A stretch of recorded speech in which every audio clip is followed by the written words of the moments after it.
ओठ लाली ओठ पडीम मारी फेस पकीरीम शादी बाद लगा तारू हे जान तू अपनी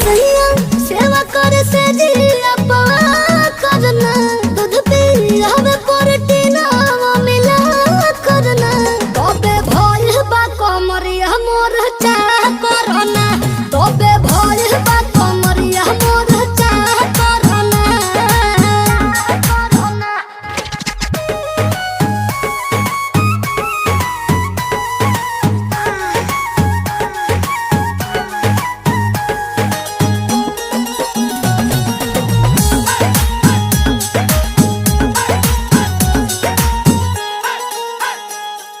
जगला में जो करे वो करे रात के मिलेला सुकून खाके राजा जी के हाथ के अच्छा लागेला कमर ककरी से भइल काटा हरावा हो गलिया।